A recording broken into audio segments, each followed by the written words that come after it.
పక్షవాతం చెట్టంత మనిషిని క్షణాల్లో కుప్పకూల్చే ఒక పెను ఉత్పాతం. దీని బారిన పడ్డాక మన శరీరంలో సగభాగం చచ్చుబడిపోతుంది. కాళ్ళు చెయ్యి ఆడదు, నోటి మాట రాదు. మొత్తంగా ఆ మనిషి అనుభవించే దురావస్థకు అంతుండదు. పక్షవాతం బారిన పడ్డాక కదలికలు కట్టుబడిపోవడం, మంచానికే పరిమితం కావడంతో చాలా మంది తీవ్రమైన మానసిక వ్యాకులతకు లోనవుతూ ఉంటారు. ఈ నేపథ్యంలో అసలు పక్షవాతం ఎందుకు వస్తుందో, ఆధునిక వైద్యంలో పక్షవాతానికి ఎలాంటి చికిత్సలు అందుబాటులో ఉన్నాయో, పక్షవాతాన్ని నివారించుకునేందుకు ఏం చెయ్యాలో డాక్టర్ని అడిగి ఇప్పుడు తెలుసుకుందాం.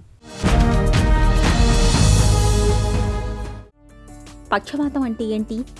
పక్షవాతం అంటే మెయిన్గా ఏంటంటే మెదడుకు వెళ్ళాల్సిన రక్తనాళాల్లో వచ్చే మార్పుల వల్ల సడన్గా వచ్చే సిమ్టమ్స్ని స్ట్రోక్ లేదా పక్షవాతం అంటారు.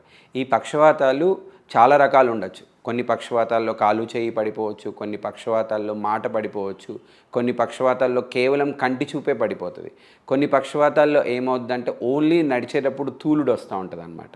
ఇవన్నీ ఏంటంటే మెదడుకి వెళ్ళే రక్తనాళాల్లో సడన్గా వచ్చే చేంజెస్ వల్ల వచ్చే మార్పుల్ని పక్షవాతంలాగా మనకు బయటికి కనపడుతుంది అన్నమాట. పక్షవాతం ఎన్ని రకాలుగా రావచ్చు? పక్షవాతం మెయిన్గా మనం చెప్పేది ఏంటంటే 2 రకాలు.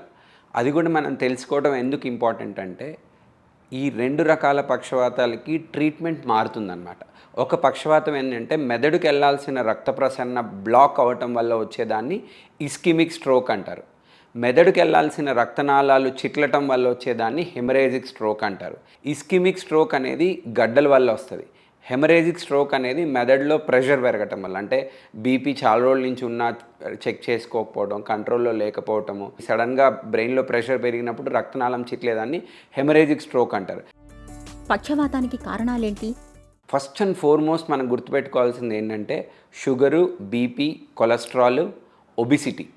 ఈ 4 రిస్క్ ఫ్యాక్టర్స్ ఉన్న వాళ్ళల్లో ఈ పక్షవాతాలు వెదర్ హార్ట్ స్ట్రోక్ కానీ బ్రెయిన్ స్ట్రోక్ కానీ వచ్చే ఛాన్సెస్ చాలా ఎక్కువ ఉంటుంది. డిస్లిపిడీమియా మన ఇండియన్ పాపులేషన్స్లో యూజువల్లీ ట్రైగ్లిజరైడ్స్ ఎక్కువ ఉంటాయి. దాంతోపాటు బ్యాడ్ కొలెస్ట్రాల్ ఎల్డిఎల్ ఎక్కువ ఉండటం కానీ, ఆ కొలెస్ట్రాల్ ఎక్కువ ఉండడం వల్ల మెదడుకి వెళ్ళే రక్తనాళాల్లో కొవ్వు పేరుకుపోయి అక్కడ క్లాట్స్ ఫామ్ అయ్యి బ్రెయిన్కి వెళ్ళిపోవటం, వీటి వల్ల ఎక్కువ స్ట్రోక్స్ చూస్తూ ఉంటాం. ఇంకోటి ఒబిసిటీ, అంటే బాగా లావు ఉన్న వాళ్ళలో ఈ బ్రెయిన్ స్ట్రోక్స్ వచ్చే ఛాన్సెస్ చాలా ఎక్కువ ఉంటాయి. దే ఆర్ మల్టిపుల్ రీజన్స్ అన్నమాట.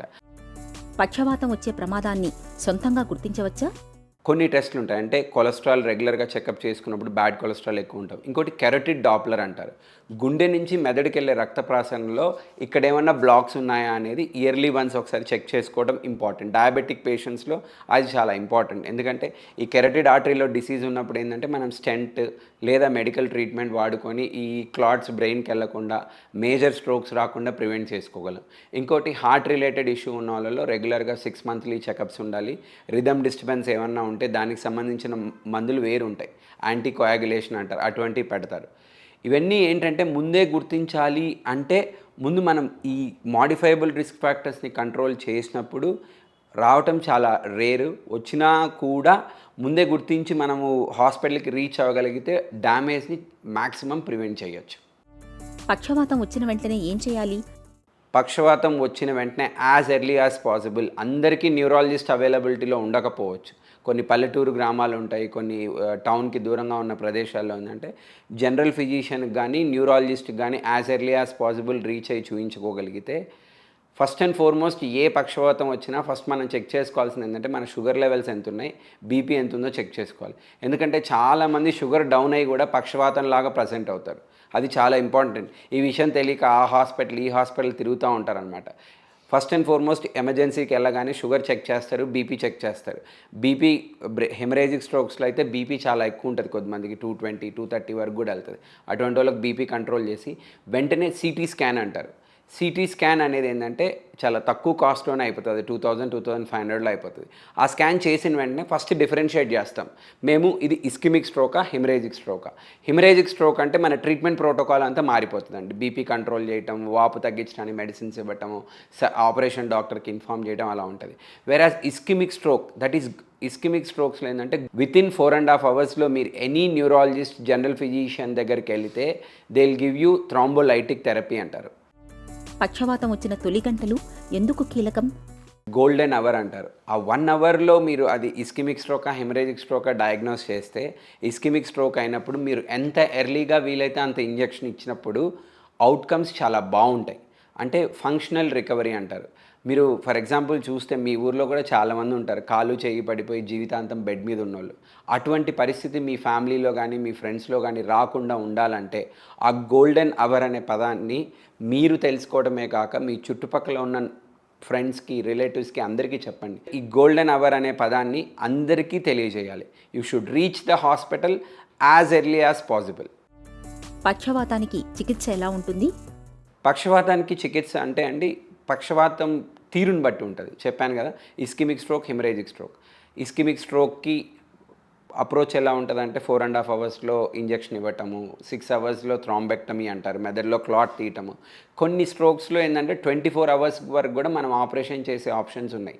సాల్వేజబుల్ బ్రెయిన్ అంటే బ్రెయిన్ స్ట్రోక్ వచ్చిన తర్వాత మనం రక్షించగలిగే మెదడు కొద్ది భాగం ఉంటుంది.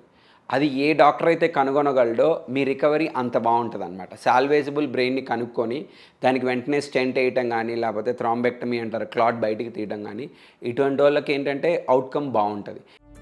స్ట్రోక్ వచ్చిన తర్వాత రిహాబిలిటేషన్ ఎలా ఉండాలి? స్ట్రోక్ వచ్చిన తర్వాత రీహాబిలిటేషన్ అనేది it plays a very key role అండి. యాజ్ ఎర్లీ యాజ్ పాసిబుల్ పేషెంట్ని మొబిలైజ్ చేస్తాం. ఎందుకంటే we should give him good physio care so that motor power తొందరగా రీగైన్ అవటం. We give speech therapy, we give swallowing assessment, swallowing therapy. చాలామందికి bedridden అయిన వాళ్ళకి ఏమవుతుందంటే బెడ్ సోర్స్ అని ఫామ్ అవుతుంది అనమాట. అటువంటి ఫామ్ అయినప్పుడు అది ఎన్నాళ్ళకు మానదు, దానికి యాంటీబయాటిక్స్ పెట్టినా క్యూర్ ఉండదు. ఇటువంటి వాళ్ళు ఏంటంటే ఎర్లీగా మనం ఫిజియోథెరపీ స్టార్ట్ చేసి మొబిలైజ్ చేస్తే రికవరీ బాగుంటుంది అనమాట. పక్షవాతాన్ని నివారించుకోవడానికి ఎలాంటి జాగ్రత్తలు తీసుకోవాలి? ఫ్యామిలీ హిస్టరీ ఉన్న వాళ్ళు you should be more cautious. Sugar, cholesterol మీద చాలా జాగ్రత్తగా ఉండాలి, రెగ్యులర్ ఫాలోఅప్స్లో ఉండాలి. ఇంకోటి షుగర్ రెగ్యులర్ కంట్రోల్లో ఉండాలి, ఎవ్రీ 3 మంత్స్కి ఫాలోఅప్లో పెట్టుకోవాలి. బ్యాడ్ కొలెస్ట్రాల్ ఎల్డిఎల్ అంటారు, అది <70 ఉండేలాగా చూసుకోవాలి. బీపీ కంట్రోల్లో పెట్టుకోవాలి. 5 days a week regular walking కానీ జిమ్ కానీ which ever is comfortable to you, you should take up that. You should have a healthy and happy life. కాళ్ళు చేతుల్ని చచ్చుపడేలా చేసి నోటి మాటను కట్టిపడేసే అతిపెద్ద వైపరీత్యం పక్షవాతానికి అవగాహనే సరైన మందు. పక్షవాతాన్ని తెచ్చిపెట్టే హై బీపీ, షుగర్ వంటి వాటిని చక్కగా అదుపులో ఉంచుకోవాలి. తరచూ ముందస్తు పరీక్షలు చేయించుకుంటూ ఉండాలి. అప్పుడే మనం పక్షవాతాన్ని జయించగలం.